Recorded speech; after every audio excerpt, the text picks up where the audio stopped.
సజీవులుగా ప్రభు మనం వచ్చిన దేవునికి మనం ఎంతో వందనస్తులమై ఉన్నాం. ప్రభు ఇచ్చినటువంటి విలువైన అమూల్యమైన సమయంలో కొద్ది నిమిషాలు కృపావార్త వర్తమానములు వింటూ దేవుని యొక్క ఆశీర్వాదములు పొందుకుందాం. మరి నేటి మన ధ్యాన వాక్యము కీర్తన గ్రంథము నుంచి 4వ కీర్తన 6వ వచనాన్ని మరి కొద్ది నిమిషాలు మరి క్లుప్తముగా మనము ధ్యానం చేసుకుందాం. మాకు మేలు చూపువాడెవడని పలుకువారు అనేకులు. యెహోవా నీ సన్నిధి కాంతి మా మీద ప్రకాశింపచేయుము. దేవుని స్తోత్రం, హల్లెలూయా. ప్రియులారా, మరి 2025వ సంవత్సరం వచ్చి మరి రేపటితో ముగిస్తున్నాం. మరి ఈరోజు ఆఖరి ఆదివారం, మరలా ఆదివారం అంటూ మన జీవితంలో వస్తే ఏప్రిల్ నెల మొదటి ఆదివారం ప్రభు బల్ల ఆరాధనలో ప్రవేశిస్తాం. కాబట్టి మరి అప్పుడే 3 నెలలు దేవుని చేత మనము కాపాడబడ్డాం, దాచబడ్డాం. అనేకమైన ప్రమాదాలలో నుండి, శోధన సమస్యలలో నుండి, వ్యాధి బాధలలో నుండి మనం ఎంతో గొప్ప కాపుదల పొందాం. కానీ ఇక్కడ కీర్తనకారుడు ప్రజల యొక్క నాడిని గురించి మాట్లాడుతున్నాడు.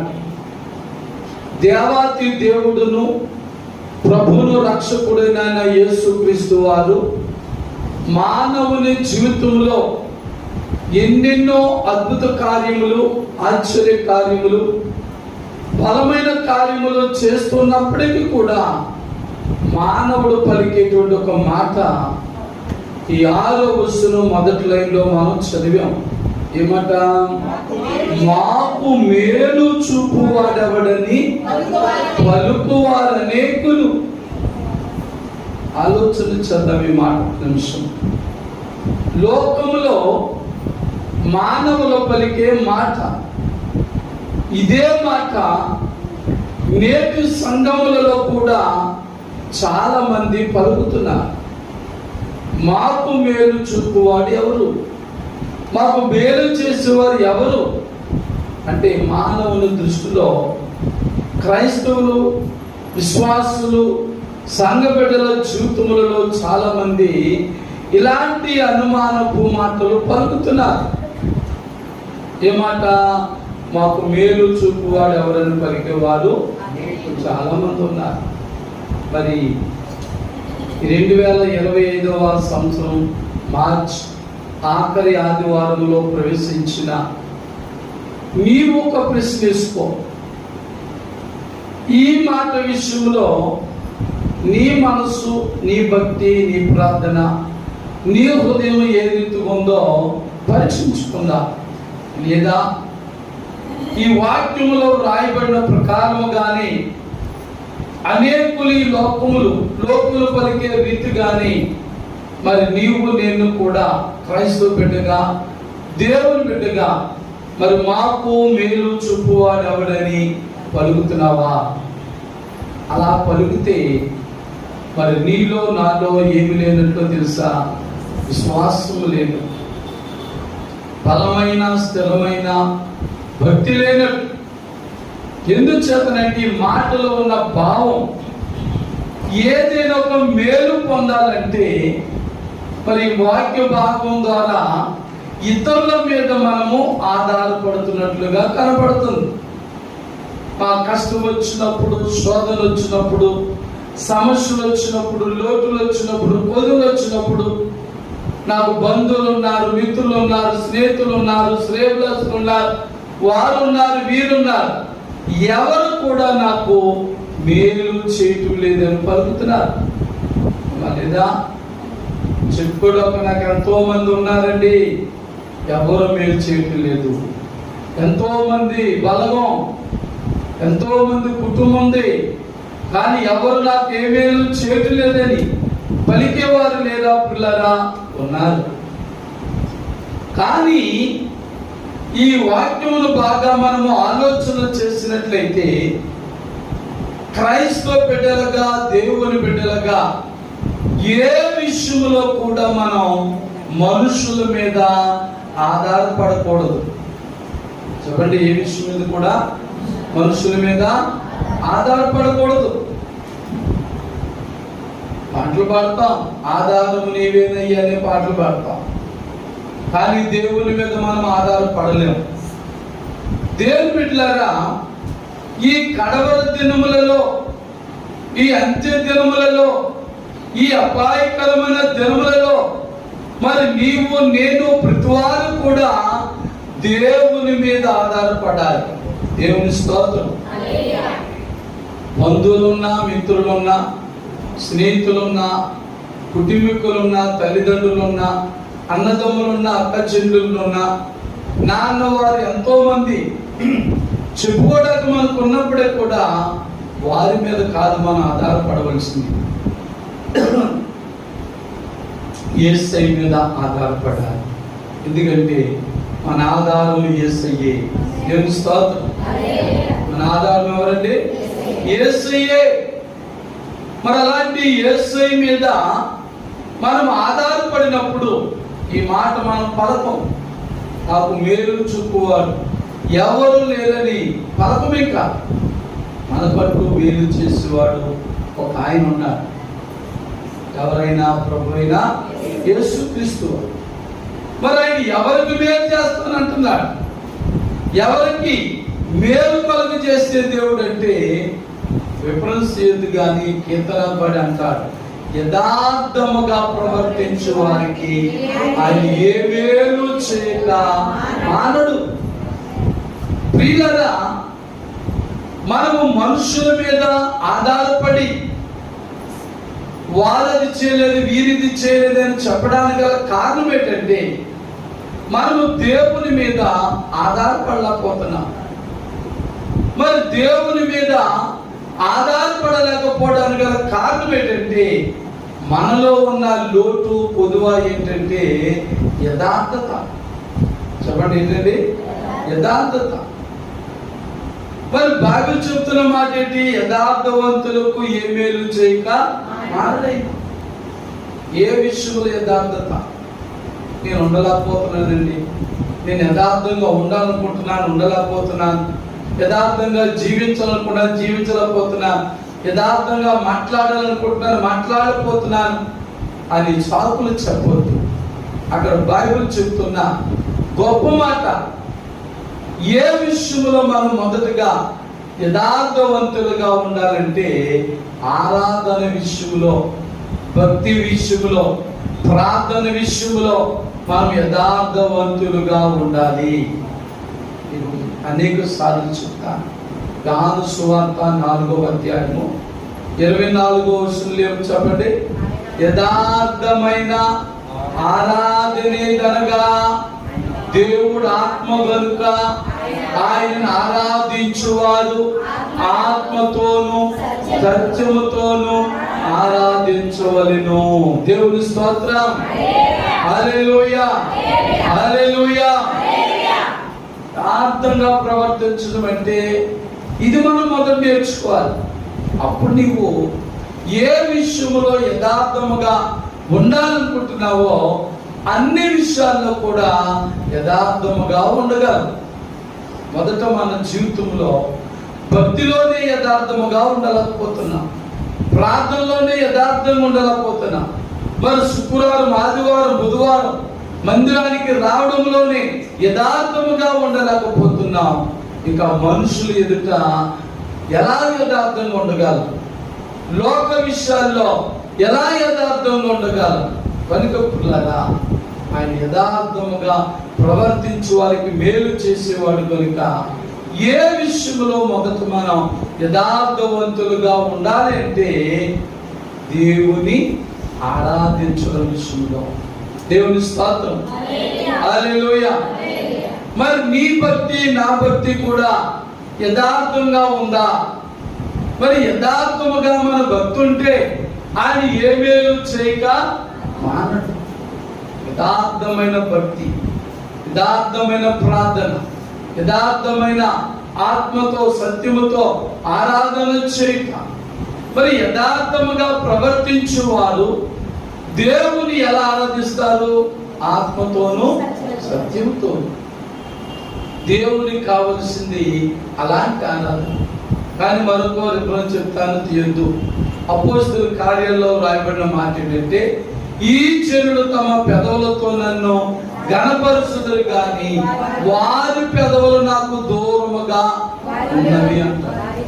ఏమి స్తోత్రం.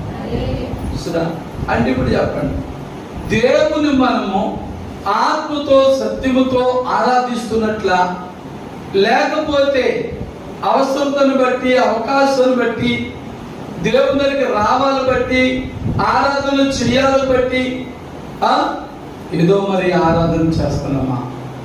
ఆలోచించి పెదవులతో గణపరిచే ఆరాధన యథార్థమైన ఆరాధన కాదు. పెదవులతో పాటలు పాడుతున్నాం, పెదవులతో ప్రార్థన చేస్తున్నాం, పెదవులతో మనం దేవుని మాటలు ఎన్నెన్నో పలుకుతున్నాం. కానీ ఆ మాటలు, ప్రార్థన, భక్తి ఎక్కడి నుంచి రావాలి? హృదయంలోంచి రావాలి. దానిని ఆత్మతో అన్నాడు. దేవుని స్తోత్రం. ఆత్మతో దేవుని ఆరాధన చేయాలి.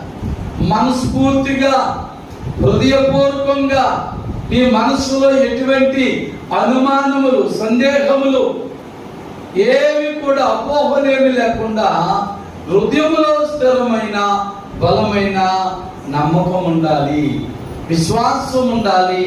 కనుక అలాంటి ఆరాధన దేవుడు కోరుకుంటున్నాడు. దేవుని స్తోత్రం. హల్లెలూయా. అలాంటి ఆరాధన ఎప్పుడైతే మనము చేయడం ప్రారంభిస్తామో ఆయన మేలు చేయక మానడు. ఎందుకు చేతనంటే మరొక మాట జ్ఞాపకం చేస్తాను. 121వ కీర్తన 2వ వచనంలో ఒక మంచి మాట రాయబడి ఉంటారు. యెహోవా వలననే నాకు సహాయము కలుగును. దేవుని స్తోత్రం. మానవునికి మేలు జరగాలన్నా, మానవునికి ఆశీర్వాదములు రావాలన్నా, మానవునికి సహాయం కలగాలన్నా అది ఎక్కడి నుంచి రావాలి? దేవుని దగ్గర నుంచే, యెహోవా దగ్గర నుంచే రావాలి. అది నీ తల్లిదండ్రులు సహాయం చేశారా, అన్నదమ్ములు సహాయం చేశారా, బంధుమిత్రులు చేశారా, స్నేహితులు శ్రేయభిలాషులు చేశారా, తెలిసిన వారు చేశారా, తెలియని వారు సహాయం చేశారా? మరి ఎవరెవరి ద్వారా ఎలాంటి సహాయం కలగాలన్నా అది మొదట దేవుని దగ్గర నుంచి రావాలి. హల్లెలూయా. ఒకరిని దేవుడు ప్రేరేపిస్తేనే గాని, ఒకరిని దేవుడు మన ఎదురుగా పంపిస్తేనే గాని ఎవరు కూడా మనకు ఏ విధమైన సహాయము చేయలేడు. హల్లెలూయా. అందుకే బైబిల్ చెబుతుంది, దేవుడు ద్వారము తెరవగా దాన్ని మూచేవాడు ఎవరు కూడా లేరు. దేవుని స్తోత్రం. నీ విశ్వాసాన్ని బట్టి, నీ యథార్థమైన ఆరాధన బట్టి మరి దేవుడు నీ కొరకు మేలు చేయడానికి ఒక మార్గము తెరిచినట్లయితే దాన్ని ఎవరు కూడా మూయలేరు, ఆపలేరు. ఎన్ని ప్రయత్నాలు చేసినా నీ ఆశీర్వాదాలు ఆపాలని, నీ మేలులు ఆపాలని, లేకపోతే నీకు అవి పొందకుండా దూరం అవ్వాలని ఎన్ని ప్రయత్నాలు చేసినా ఆగవు. దేవుని స్తోత్రం. ఎందుచేత మనుషుల దగ్గర నుంచి వచ్చిన ఆశీర్వాదాలు కాదు, మనుషుల దగ్గర నుంచి వచ్చిన సహాయము కాదు, మనుషుల ద్వారా కలిగే మేలులు కాదు. అవి పరలోకము నుండి వచ్చే ప్రభువైన యేసుక్రీస్తు వారి యొక్క మేలులు కనుక వాటిని ఎవ్వరు ఆపలేరు. దేవుని స్తోత్రం. ఎవరైతే ఆపడానికి ప్రయత్నం చేస్తారో వారిని ఎక్కడ ఏ రీతిగా కొట్టాలో ఆపాలో దేవునికి తెలుసు. దేవుని స్తోత్రం. కనుక దేవుడే కానీ మనల్ని ఆశీర్వదించకుండా, దేవుడే కానీ మనకు సహాయం చేయకుండా మనం ఎన్ని ప్రయత్నాలు చేసినా ఒకడు గాలికి ప్రయాసపడినట్లేనని బైబిల్ చెబుతుంది. దేవుని స్తోత్రం. అందుచేత క్రైస్తవ విశ్వాస భక్తి జీవితంలో మరి దేవుని నుండి ఆశీర్వాదములు పొందడం చాలా సులువు. హల్లెలూయా. కానీ ఆ సులువు తెలియని వారు అనుకుంటున్నారు దేవుని ద్వారా మేలులు పొందడం అనేది చాలా కష్టం అనుకుంటున్నారు. ఏంటి సులువు అంటే దేవుని ఆత్మతో సత్యముతో ఆరాధించడం. ఏం అక్కర్లేదు, ఏమి ప్రయాసపడక్కర్లేదు. ఏదో ఆచార ప్రకారంగా, అలవాటు ప్రకారంగా, అమ్మో ఈరోజు నేను ఆదివారం చర్చికి వెళ్ళకపోతే వాళ్ళు ఏమనుకుంటారో, వీళ్ళు ఏమనుకుంటారో, మా పాస్ గారు ఏమనుకుంటారో, సంఘం ఏమనుకుంటారో, అలాంటి మనసు కాదు, అలాంటి భక్తి కాదు మనం చేయవలసింది. ఆత్మతో సత్యముతో కూడిన ఆరాధన, ప్రార్థన, విశ్వాస భక్తి జీవితం మనం కలిగి ఉంటే ఇదిగో మేలు చేయువాడు లేదా మేలు చూపువాడు ఎవరు నాకు లేరని చెప్పే మాట నీ నోట నా నోట, ఈ కృపావార్త వర్తమానం వినేవారు ఎవరి నోట రాదు. దేవుని స్తోత్రం. హల్లెలూయా. మేలు చేయవాడు ఆయనండి. పాట పాడతాం కదా, మేలు చేసేవాడు నువ్వు, మేలు చేయకు నువ్వు ఆగలేవయ్యా, నేను నిన్ను స్తుతించగా నేను ఉండలేనయ్యా. దేవుని స్తోత్రం. ఆయన మేలు చేయకుండా ఆగలేడు, ఆయన స్తుతించకుండా మనం ఉండలేము. దేవుని స్తోత్రం. ఎవరో నిజంగా స్తుతించకుండా ఉండలేని వారంటే దేవుని ఆత్మతోనూ సత్యముతోనూ ఆరాధించువారే. లేదంటే దేవుడు ఎన్ని మేలు చేసినా వాటిని కప్పెడతాం, దాచిపెడతాం. భూమిలో ఫలంతో దాచినట్లుగా దేవుడు చేసిన మేలును దాచిపెడతాం. కానీ బైబిల్ చెబుతున్న గొప్ప మాట ఏంటంటే యెహోవా చేసిన కార్యమును దాచిపెట్టకూడదు, లేదా ఉపకారమును మేలును దాచిపెట్టకూడదు. హల్లెలూయా. మనం చిన్నదే కదా అనుకుంటాం, ఈ చిన్న మేలే కదా, ఇంకా పెద్ద మేలు జరగని చెప్తాం. ఈ చిన్న కార్యమే కదా, ఇంకా పెద్ద కార్యం చెప్తాం. ఈ చిన్న గృహమే కదా, ఇంకా పెద్ద గృహం కాబట్టి చెప్తాం.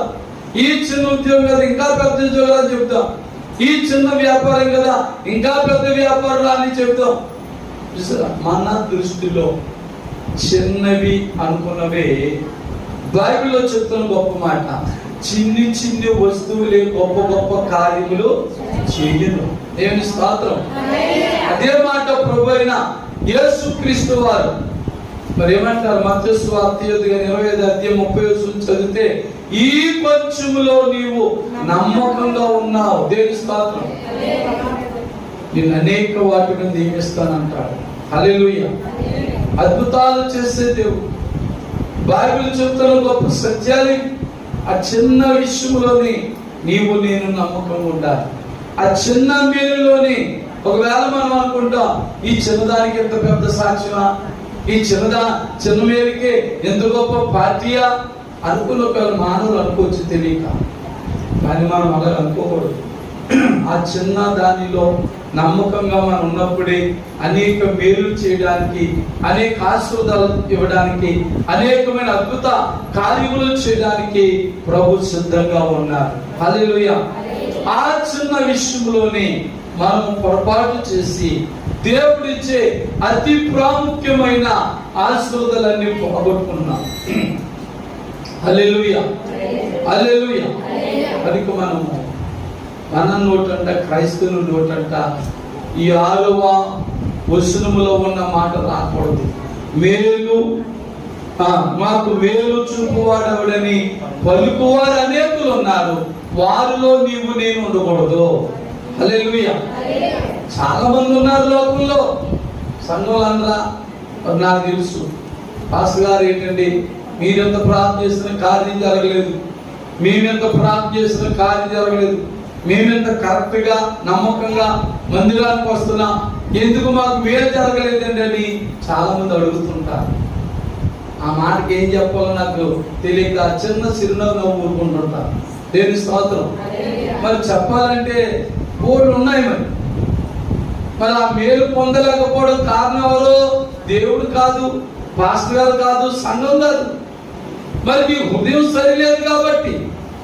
చెప్పండి, నీ హృదయం సరిలేదు, నీ ఆరాధన సరిలేదు, నీ ప్రార్థన జీవితం సరిలేదు, నీ యొక్క క్రమశిక్షణ కరెక్ట్ గా లేదు కాబట్టి మేలు పొందలేకపోతున్నాం. ఇంకో మాట కూడా అంటున్నాం, నాకంటే వెనకాల నమ్ముకున్న వాళ్ళు కూడా ఆశీర్వదించలేదండి, నాకంటే వెనకాల చచ్చుకోవచ్చు వాళ్ళు చాలా అభివృద్ధి పొందుతున్నారండి. దీన్ని బట్టి, విశ్వాసాన్ని బట్టి. హల్లెలూయా. ఆశీర్వాదములు అనేవి, మేలులు అనేవి చర్చిలో సీనియారిటీని బట్టి రావు, లేకపోతే రక్షణ పొందిన సీనియారిటీని బట్టి రావు. దేవుని స్తోత్రం. ప్రభువైన యేసుక్రీస్తు వారి దగ్గరికి అనేక మంది వచ్చినప్పుడు ప్రభు చెప్పిన గొప్ప మాట ఏంటంటే, నీ విశ్వాసము. ఆమేన్.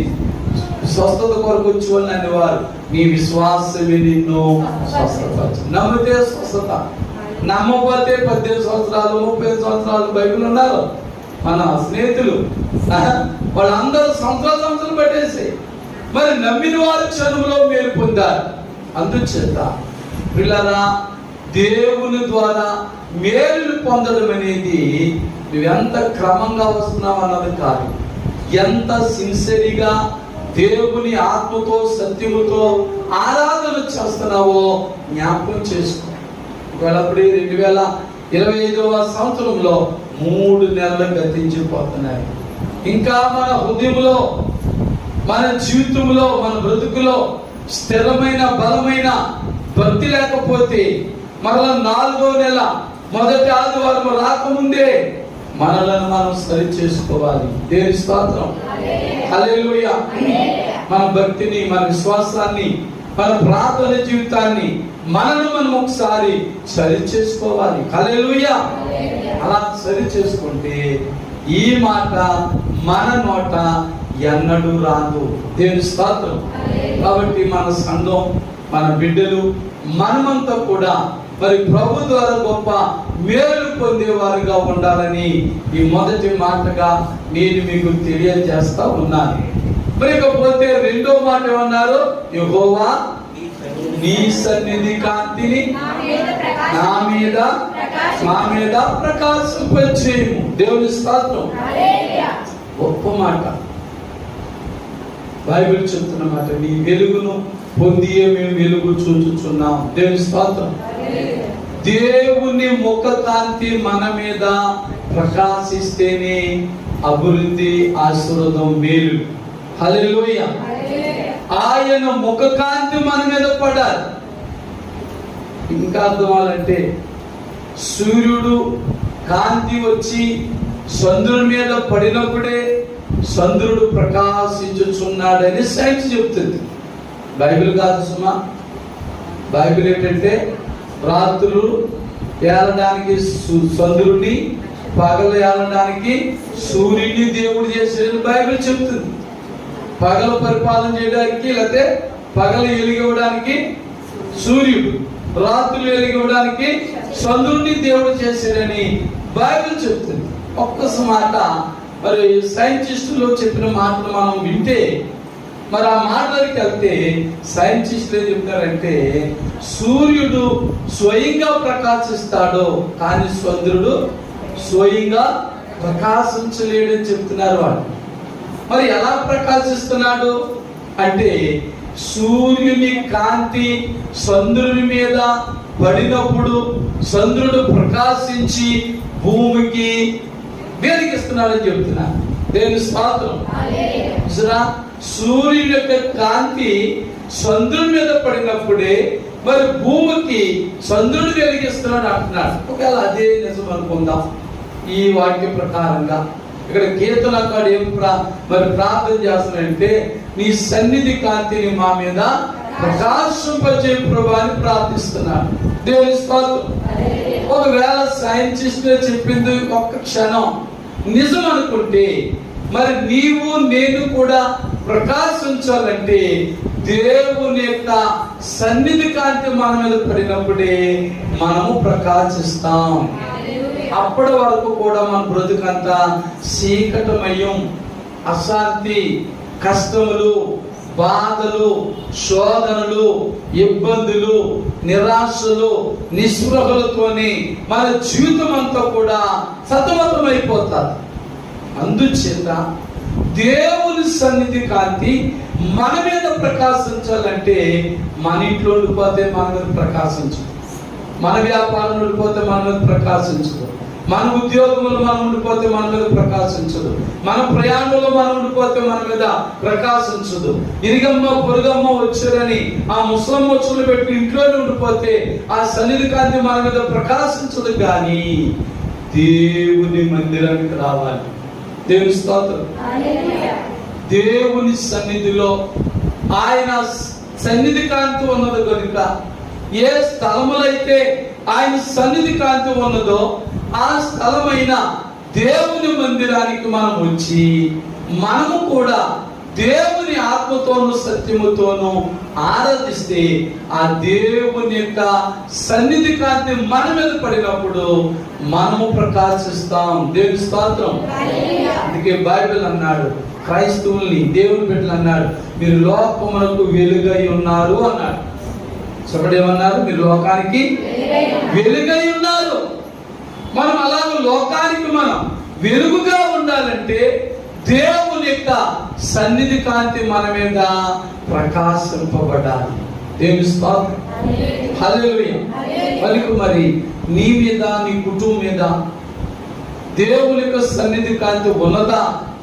ఉన్నదని నమ్ముచున్నావా? లేక నా జీవితం ఇంకా చీకటమయముగా ఉందండి, పాపములతో, మోసములతో, అన్యాయములతో, అక్రమములతో నా బ్రతికి ఇంకా సతమతమైపోతుందండి, శాంతి లేదు, సంతోషం లేదండి అనుకుంటే ఒక్కసారి రెండో లైన్ కూడా జ్ఞాపకం చేసుకో. నా బ్రతికంతా చీకటి అయిపోయింది అంటారు చాలా మంది. లేదు, నీలో నాలో ఉన్న విశ్వాసాన్ని, భక్తిని బట్టి దేవుని సన్నిధి కాంతి మన మీద ఎప్పుడైతే ప్రకాశిస్తుందో మనము ప్రకాశిస్తాం. అందుకే క్రైస్తవ బిడ్డల ముఖాలు ఇప్పుడు కూడా తేజస్సుగా ఉంటాయని. భూలోక సంబంధించిన ఆభరణాలు ధరించకపోయినా, భూలోక సంబంధించినటువంటి మేకప్లు చేసుకోకపోయినా, నిజంగా క్రైస్తవ జీవితము కలిగి దేవుని ఆత్మతోను సత్యముతోను ఆరాధిస్తూ మరి దేవుని మనం ప్రార్థన జీవితము కలిగి ఉంటే పిల్లరా మన ముఖములు ఎప్పుడు కూడా ప్రకాశిస్తూనే ఉంటాయి. హల్లెలూయా, హల్లెలూయా. ఎప్పుడు మన ముఖాల్లో చిరునవ్వు ఉంటుంది.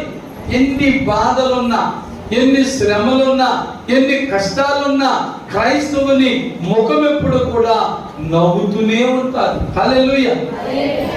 ఏనవది? చిరునవ్వు. చిరునవ్వుకి పకాలించి నవ్వే దానికి కూడా తేడా ఉంటారు.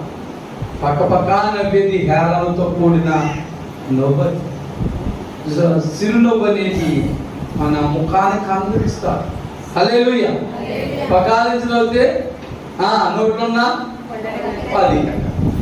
అదే చిరునవ్వు నవ్వుతే చాలా అందంగా ఉంటుంది ఈ ముఖం. దేవుని స్తోత్రం. కాబట్టి దేవుడు మన ముఖము నిండా మరి ఆ కీర్తనకాడు అంటాడు, 146 కీర్తనకాడు, మా ముఖము నిండా చిరునవ్వు ఉంచితివి. హల్లెలూయా. ఏ నవ్వు ఇచ్చాడు? చిరునవ్వు. క్రైస్తవుని ముఖము మీద చిరునవ్వు ఉండడానికి గల కారణం ఏంటంటే మన భక్తిని బట్టి, మన ప్రార్థన జీవితాన్ని బట్టి యెహోవా సన్నిధి కాంతి మన మీద ప్రకాశించుతున్నది కనుక మన ఎల్లప్పుడూ కూడా చిరునవ్వులతోనే ఉంటాం. హల్లెలూయా. అది కావాలి. మనం మేడలు, మిద్దులు, ఆస్తులు, అంతస్తులు కాదండి. అవన్నీ కూడా మరణమైతే ఇక్కడే ఉండిపోతాయి. మరణమైతే ఇక్కడే ఉండిపోయాయి కూడా. కనుక మరి మనము వాటి కొరకు ప్రయాసపడడం కాదు, కానీ బ్రతికినంత కాలము కూడా మనము ప్రకాశవంతులుగా ఉండాలి, ఇతరులను వెలిగించేవారు ఉండాలి. చూడండి, బైబిల్ ఒక ఉదాహరణ చెప్తా ఉంటారు దైవజనులు. పురుగుతూ తాను కాలిపోతూ ఇతరులకు వెలుగునిస్తాడు. క్రైస్తవుడుగా మనం శ్రమలు వచ్చిన, బాధలు వచ్చిన, కష్టములు వచ్చిన, శోధన సమస్యలు వచ్చిన, మనం కరిగిపోతున్నా ఇతరులకు మనం ఎప్పుడు వెలిగించే వారిగా ఉండాలి. ఏదో ఒక మంచి మాట చెబుతూ ఉండాలి. మనకెన్ని శ్రమలున్నా, మనకెన్ని బాధలున్నా, మనకెన్ని వ్యాధులున్నా, పిల్లగా అమ్మో నేను చెప్తే వాళ్ళంటారా వీళ్ళంటారా, నేను ఇలాగున్నాను, వాళ్ళు ఏమింటారా అనుకోవద్దు. ఎందుకంటే మనకి ఎన్నో బాధలు ఉంటాయి. ఎవరికి ఉండే శోధన వారికి ఉంటాయి. మహాభక్తుడైన పౌలు గారికి, గొప్ప సేవ చేస్తున్న ఆయనకి కడుపు నొప్పి అనే జబ్బు ఉంది. ఏముందండి? ఆయనకి అనుమానం వచ్చింది. నేను ప్రార్థన చేస్తే ఎన్నో అద్భుతాలు జరుగుతున్నాయి, ఎన్నో ఆశ్చర్యకార్యాలు జరుగుతున్నాయి, అనేక మంది మారిపోతున్నారు, కానీ నాకు ఉంది ఈ కడుపు నొప్పి ఉంది, ఈ కడుపు జబ్బు ఉంది. మరి ఆయనకి అనుమానం వచ్చింది. మరి ప్రజలు నేను నమ్ముతారు, ఈ రోగం నేను మొదలు బాగు చేసుకోవాలి. ప్రార్థన చేశాడు. ప్రభు అన్నాడు కొరింథీ పత్రికలో, నా కృప నీకు చాలును. అంతే. హల్లెలూయా. ఏమో నీవు నేను కొన్ని శ్రమలు పడడం, కొన్ని వ్యాధులు పొందడం, కొన్ని రోగాలు పొందడం, కొన్ని వ్యాధులు పొందడం ఒకవేళ దేవుని చిత్తమేమో. అయినా మనకి ఏ లోటు చేయట్లేదు. అయినా అదే మనకు వచ్చిన రోగంతో మనం చనిపోవట్లేదు, మనకు వచ్చిన బాధలతో మన కష్టాలు నష్టాలు పొందడం లేదు. ప్రభు అంటాడు మరో చోట, ఈ వ్యాధి మరణం కొరకు వచ్చినదే కానీ మరణం కొరకు వచ్చింది కాదు. ఈ వ్యాధి దేవుని మహిమ కొరకు వచ్చినదే కానీ మరణం కొరకు వచ్చింది కాదంటాడు.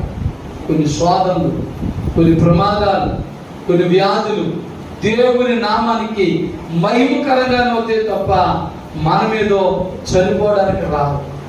ఎప్పుడంటే మన మీద దేవుని సన్నిధి కాంతి ఉన్నప్పుడు.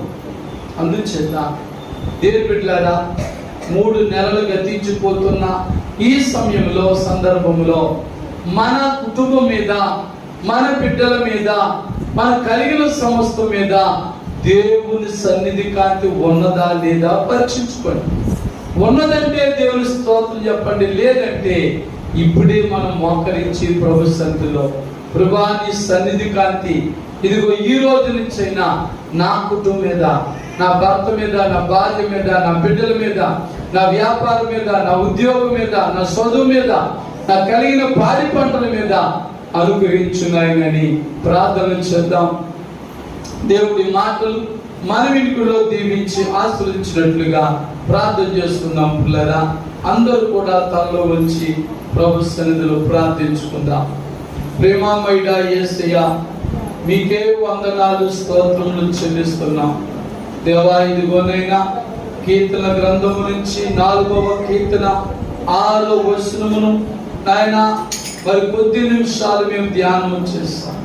మొదటి లైన్లో ఉన్న మాట ప్రకారంగా మాకు మేలు చూపు వారు ఎవరిని పలికేవారు చాలా మంది ఉన్నారు తండ్రి. వారిలో నేను మా సంఘము లేకుండా, ఈ కృపావార్త వర్తమానం వింటున్న ఎవరు లేకుండా సహాయం చేసినైనా ప్రతి వారు కూడా ఆత్మతో సత్యముతో నిన్ను ఆరాధించి నీ ద్వారా మేలు పొందేవారిగా సహాయం చేయండి.